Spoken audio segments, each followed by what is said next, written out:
Boa tarde, povo de Deus, boa tarde, meninas, boa tarde, irmãos, boa tarde a todos aqueles que amam a palavra de Deus.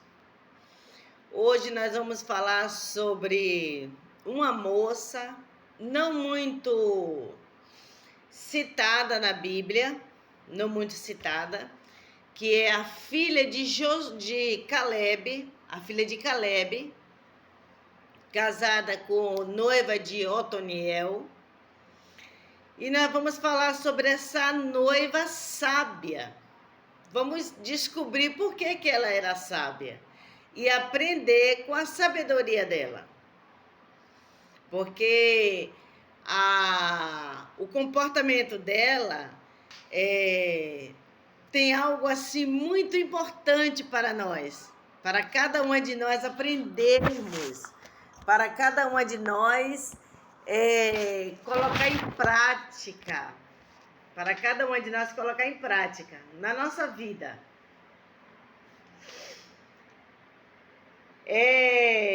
Nós já estamos no capítulo 13. O nome Acisa, tá? Um nome diferente, né? Pode ser desconhecido, né? Por muitas pessoas que lê a Bíblia. Porém, ela tem qualidades importantes e virtuosa. Ela é comparada àquela mulher virtuosa de Provérbios 31. Isso é importante, porque nós estamos estudando a palavra de Deus para sermos pessoas melhores, para sermos mães melhores, para sermos esposas melhores, para sermos servas melhores, para sermos irmãs em Cristo melhores, para sermos pessoas melhores. Por isso que nós estamos estudando a Bíblia. Nós não estamos estudando, eu não estou nessa tarde calorenta, e graças a Deus, Papai do Céu nos deu um ventilador turbo, muito 10, e está refrescando. Não, eu não estou aqui simplesmente só por ler, porque eu poderia estar lendo só para o meu conhecimento próprio, né? Como eu fiz o meu devocional pela manhã, lendo também sobre ela. Então diz assim: ela teve habilidades importantes, muitos poderosos para nós colocarmos em prática. Apesar disso, Caleb e seu irmão Josué, todo mundo lembra de quando Moisés mandou os 12 espias para Canaã vigiar a cidade, dar uma olhada na cidade, conhecer a cidade, os costumes e trazer o relatório. E aqueles outros 10 homens falaram só coisas ruins, só coisas negativas. E Caleb e Josué trouxe coisas positivas, porque eles crêem no Deus do impossível. E eles foram corajosos. Eles encorajaram o povo israelita a conquistar a terra prometida. Todo mundo conhece essa história, né? Todo mundo conhece. Então eu vou pular essa história, porque todos vocês já conhecem essa história.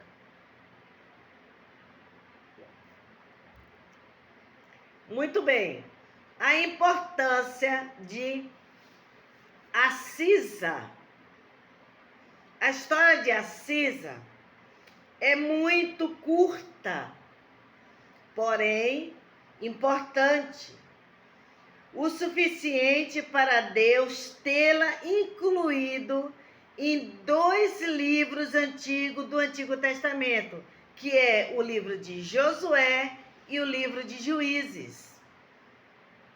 A história de Acisa começa quando ela estava ainda para casar, conforme está escrito em Josué, capítulo 15, tá? Vamos ler aqui, Josué, capítulo 15, tá? Porque nós estamos aprendendo e temos que ler a Bíblia. Capítulo 15, versículo 16. Josué 15, 16. E disse Calebe: quem iria a Queriate? Safi e a tomará? Lhe darei a minha filha Acisa por esposa. Tomou, pois, Otiniel, filho de Quenaz, irmão de Calebe, e deu-lhe a sua filha Acisa por mulher. E sucedeu que, vindo ela a ele, o persuadiu a pedir um campo a seu pai. E desceu com seu jumento. Então disse a Calebe e Calebe disse: o que queres?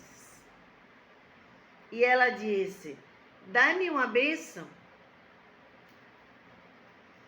Ela disse: dá-me uma bênção. Querido, eu pergunto para você, quantas bênçãos você pediu hoje ao seu papai? Quantas bênçãos você pediu hoje para ele? Quantas vezes você desceu do seu jumento, da sua vaidade, do seu orgulho, né? Do seu, seja lá o que você esteja vivendo, que não me interessa tão somente a profetizar que vai mudar. Quantas vezes você pediu hoje para ele? Me dá uma bênção. Me dá uma bênção. Eu preciso, Pai, de uma bênção. Eu preciso, Pai, de uma bênção.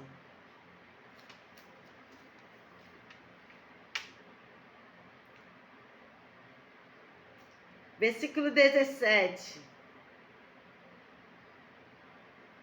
Tomou, pois, Otoniel, seu irmão de Calebe, sua irmã, né, Acisa, porque Acisa era prima de Otiniel.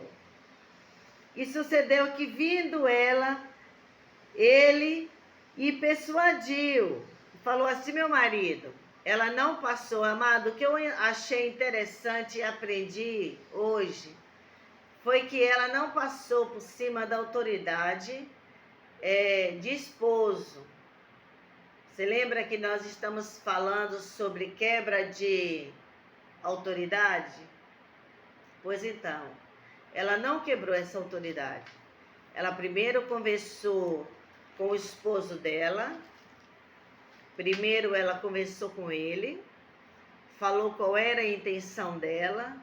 Meu pai me deu essa área do deserto, só que essa área do deserto, Otiniel, não tem água. Essa área do deserto não tem fontes, meu amor. Você deixa eu pedir ao meu pai? Você me permite eu pedir ao meu pai uma fonte? Né? Isso é muito maravilhoso. E Deus trabalha quando nós não quebramos autoridades. Quando nós não quebramos autoridade. E no 18, sucedeu que vindo Josué, a sua filha, né? O 19. E ela disse: dá-me uma bênção, pois me deste terra seca, dai-me também fonte de água. Então deu a fonte superior e as fontes inferior. Ele deu a fonte superior e a fonte inferior. Meu Deus do céu.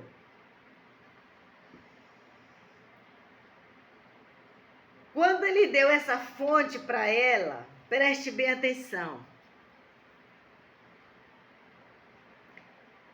Caleb,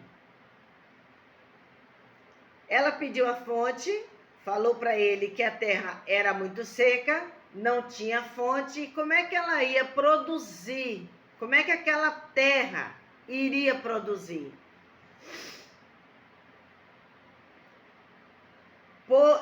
Por entanto, Caleb, por ser um homem de Deus, é impossível acreditar que ele lhe deu liberadamente a sua filha uma terra pobre.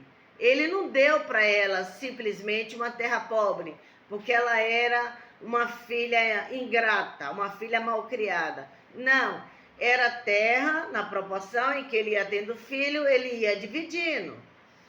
E quando chegou no tempo dela casar, ficar noiva e casar, era aquela terra que tinha sobrado.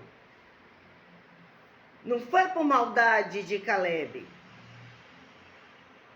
Talvez ele não tenha examinado a terra pessoalmente. Talvez ele não tenha ido lá pessoalmente. E aceitado o relato do servo, porque ele mandou um servo lá ver como é que estava a terra. Há condições.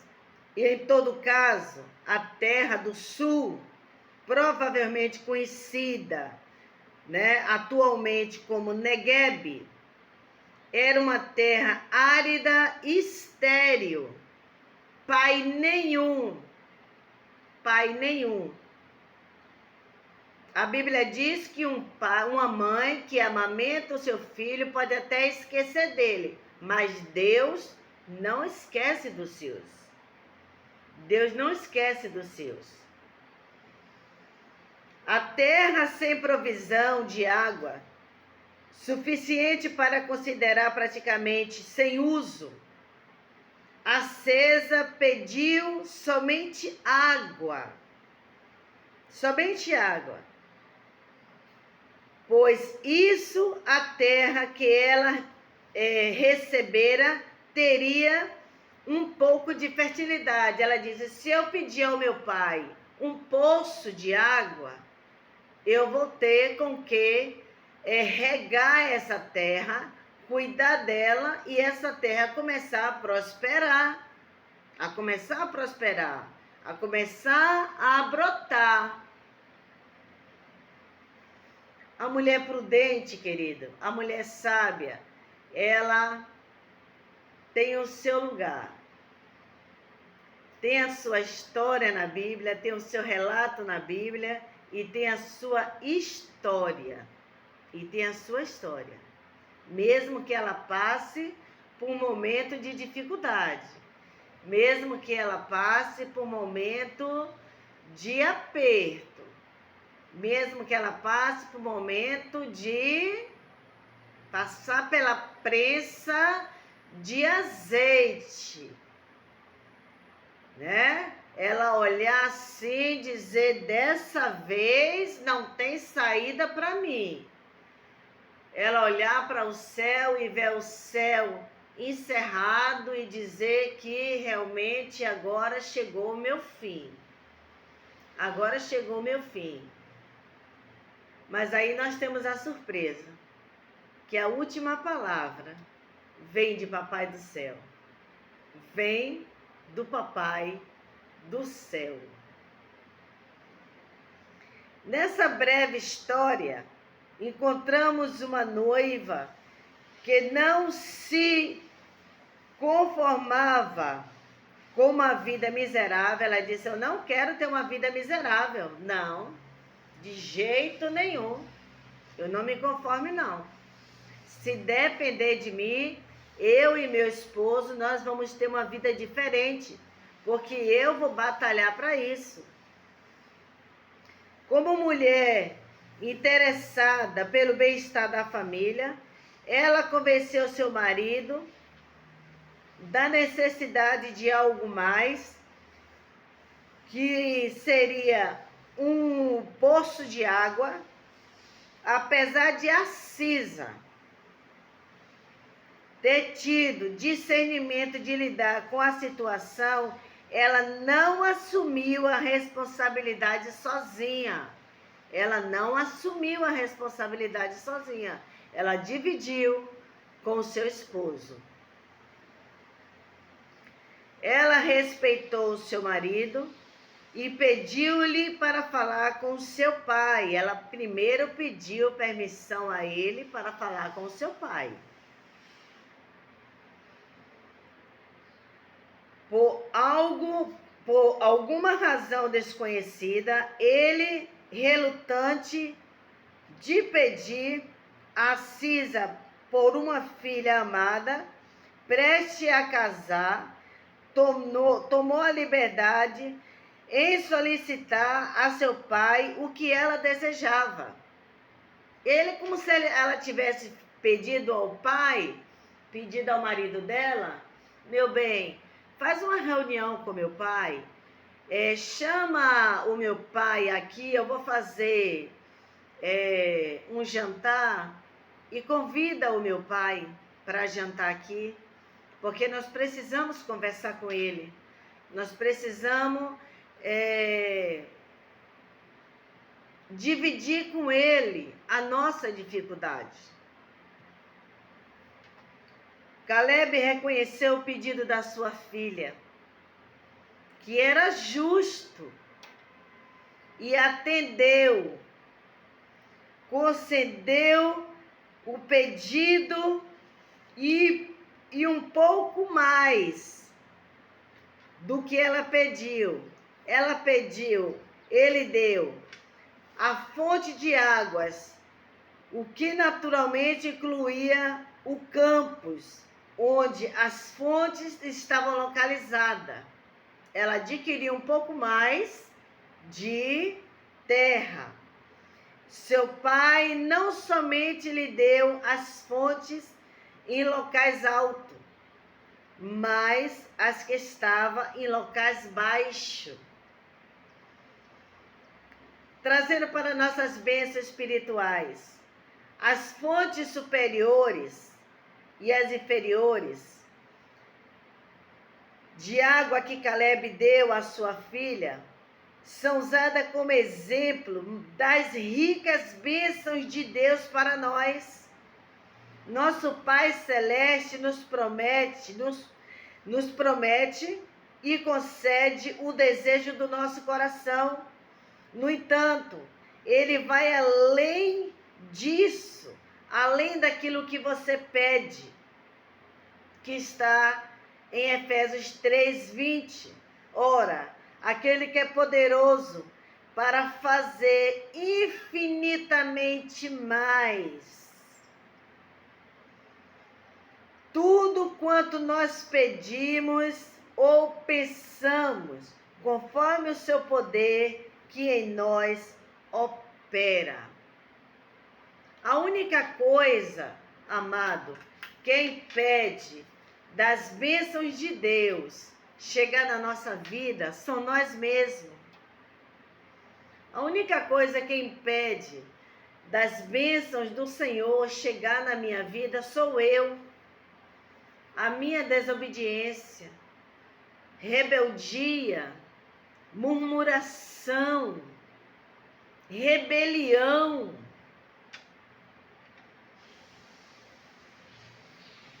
fofoca, discórdia, divisão, obras da carne, é o que impede que as bênçãos de Deus ela desça sobre nossa vida. Mas quando nós pedimos como a Cisa, Pai, me dá uma bênção. Eu preciso de uma bênção. Eu preciso de uma bênção. Eu não quero viver nessa vida de miséria, o qual aparentemente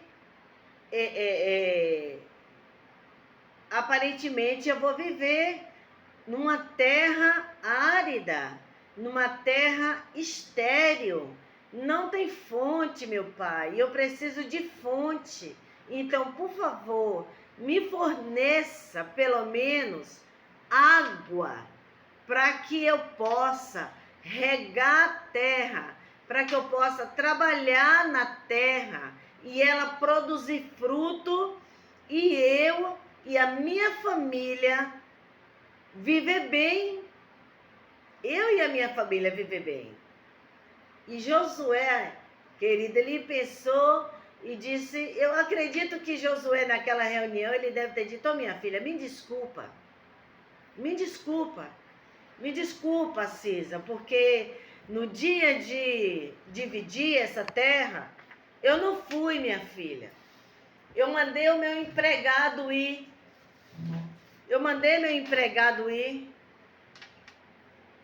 E às vezes, por má vontade, ele simplesmente olhou e disse, essa terra aqui tá boa para ela. O marido dela que se vire. Não, você é minha filha querida. Eu te amo e quero que você tenha uma vida feliz e uma vida melhor. Eu quero que você produza. Eu quero que você e seu marido tenham uma vida abundante. Eu quero que você e seu marido tenham uma vida de prosperidade. E se isso depende da fonte que você me pediu, eu não vou te dar mais uma fonte só não. Eu não vou te dar só uma fonte. Eu vou te dar a fonte superior e a fonte inferior. Eu vou aumentar o teu terreno. Eu vou aumentar a tua propriedade. Eu vou aumentar, minha filha. Eu vou aumentar. E é isso, irmãos, que Deus quer. Deus quer intimidade. Deus quer que nós tenhamos uma intimidade com Ele. Ele quer que nós cheguemos a Ele. Quanto mais você se chega a Deus, mais Deus se chega a você. Quanto mais tempo você passa conversando com Deus, mais Deus ouve e responde. E foi lindo. Eu fiquei apaixonada com a filha de Caleb.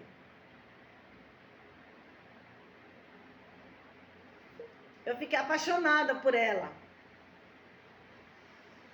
E falar simplesmente, Pai, eu preciso de uma vitória. Eu preciso de uma bênção. A terra que o Senhor me deu é uma terra árida, uma terra que não produz, uma terra estéril. E como é que eu vou viver com a minha família? O Senhor é um homem sucedido, né? E eu não quero ser vista como a filha de Josué, a desprezada, não. Aquela que Josué passa e fica despercebido da necessidade dela. Não. Então ele disse, minha filha, a partir de hoje, conta comigo. E o que Deus quer, irmãos, de nós, é que nós possamos contar com Ele, saber que Ele está conosco. Cheguemos a Ele e Ele vai chegando a nós. Ore. Tem uma expressão que eu acho muito bonita. Se ajoelhe e ore.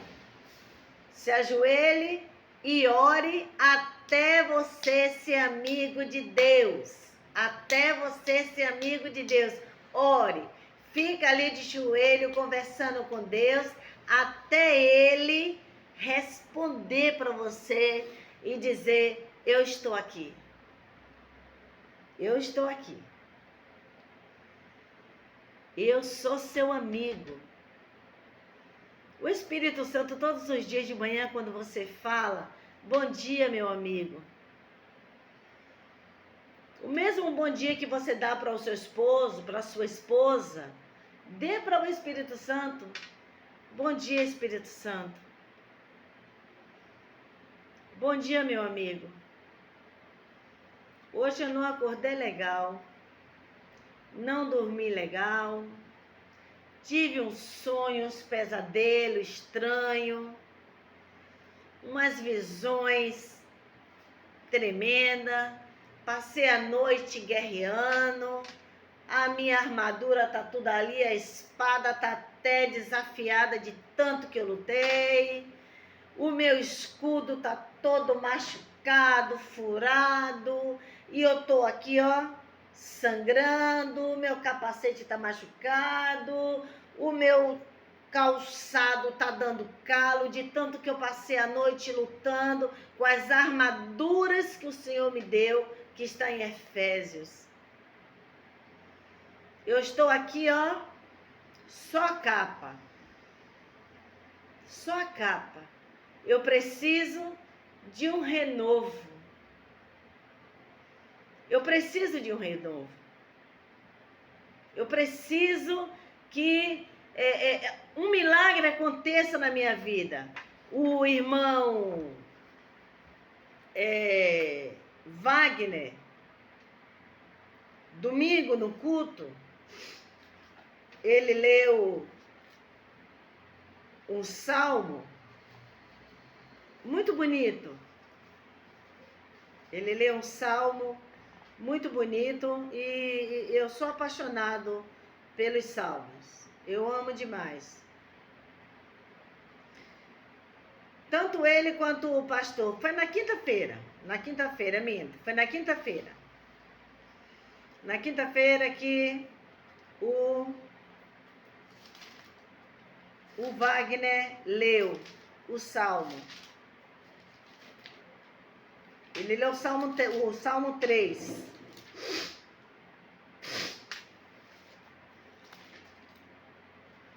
O salmo 3. Você fala assim, pastor, a senhora está rodando demais a Bíblia. Mas é porque, querido, aqui não é só uma Bíblia. É uma Bíblia que está aqui.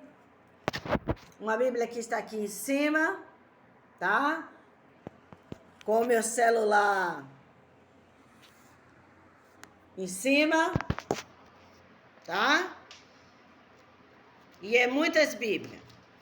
Então, você que não tem muito hábito de Bíblia aí, você pode ser craque na sua porque você tem uma só. E aqui a gente tem, é muita. É muita. Tá? Ele diz assim, versículo 3, o irmão Wagner, que é o líder do louvor da nossa igreja, ele leu: Senhor, como se tem multiplicado os meus adversários. Isso é uma confirmação, irmãos. Foi uma pergunta, não. Foi uma confirmação que Davi fez. Como assim se tem multiplicado os meus adversários? Tá saindo adversário por cada canto de tomada. Para onde, todo canto que eu olho, tem um adversário. Tem pessoas que não gostam de mim só porque fulano falou de mim. Como assim? Você quer saber alguma coisa contra Iraildes? Pergunta para mim. Você quer saber alguma coisa boa de mim? Pergunta para mim. São muitos os que se levantam contra mim. Muitos dizem Na minha alma não há salvação para ele em Deus. Como assim? Como assim o Deus que eu sirvo não tem livramento para mim? Tem sim, pode até não acreditar. Os meus inimigos podem até ser incrédulos, pode até não acreditar, mas Deus tem um milagre reservado hoje, dia 15, para mim, para Iraildes. Para Iraildes. Hoje Deus tem obras de macumbaria para desfazer. Hoje Deus tem sepultura para fechar. Hoje Deus tem curas para ser feita na minha vida. Hoje tem milagres na vida da minha família, na vida da família da minha filha Michele, na vida do meu filho Murilo. Deus tem milagre na vida da minha neta, na vida do meu genro. Deus tem milagre na vida do meu pastor. Deus tem milagre. Porque é o Deus que eu sirvo. Eles podem não acreditar. E ele acreditando ou não acreditando é problema deles. Aí Davi faz assim: porém tu, versículo 3, Senhor, és o meu escudo. Depois de alguns dias que Davi respirou fundo, se acalmou, se desestressou, né? Deve ter tomado um chazinho de camomila, né? Ficou mais calmo. Ele disse: porém tu, Senhor, és o meu escudo para mim. A minha glória e o que exalta a minha cabeça é o Senhor. Quem vai me tirar dessa situação é o Senhor. É o Senhor que vai tirar. É o Senhor que vai me tirar dessa. Mesmo que tenha sido eu que tenha entrado. Porque tem situação que é nós mesmos que entramos. Né? Tem situação e que é a gente mesmo que caça confusão para nós. São as nossas escolhas, são consequência das nossas escolhas que nós sofremos, mas o Senhor, pela sua misericórdia, é Ele que levanta a nossa cabeça.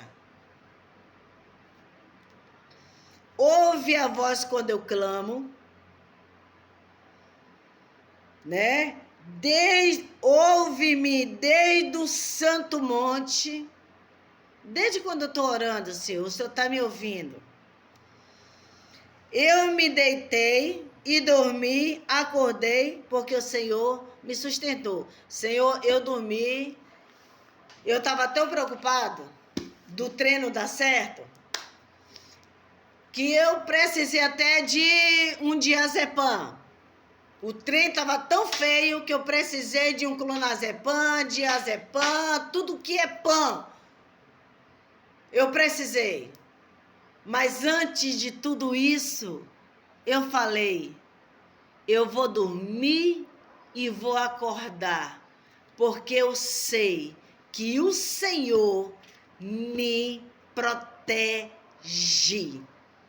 O inimigo pode passar a noite rodando igual uma pombagira, né?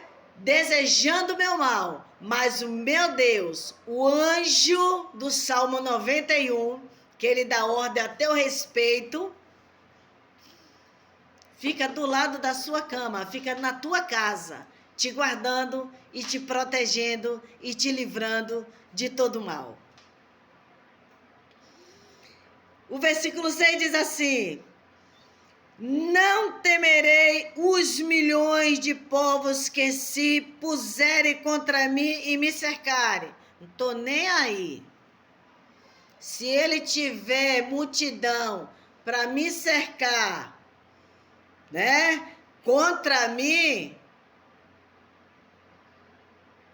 eu acredito que só o anjo que deu ordem a respeito da Iraildes é o suficiente. É o suficiente. É o suficiente para eu me achar que eu sou imbatível. Né? Levanta-te, Senhor, e salva-me, Deus meu, pois tu feriste todos os meus inimigos, nos queixos, quebraste os dentes dos ímpios. A salvação vem do Senhor sobre o povo. Deus seja louvado. Querido, quando eu li no domingo, o irmão Wagner lendo esse versículo 8, o Senhor, versículo 7, o Senhor salva-te, livra-te, os inimigos, os seus inimigos, ele fere nos queixos. Ó, irmãos, presta atenção. Os anjos do Senhor, você pode até falar assim, irmã Iraildes é exagerada. Sou exagerada. Pode perguntar a minha Michele, a meu Murilo, que eu sou exagerada. Os anjos do Senhor, eles não só sabem lutar espada. Eles não só sabem, eles não têm só habilidade no esgrima, mas eles sabem lutar boxe. Eles sabem lutar lutas marciais. Louvado seja Deus. Porque os anjos do Senhor acertam os nossos inimigos no queixo. No queixo. E para você acertar alguém no queixo, a pessoa tem que estar muito próximo a você. Tem que estar muito próximo.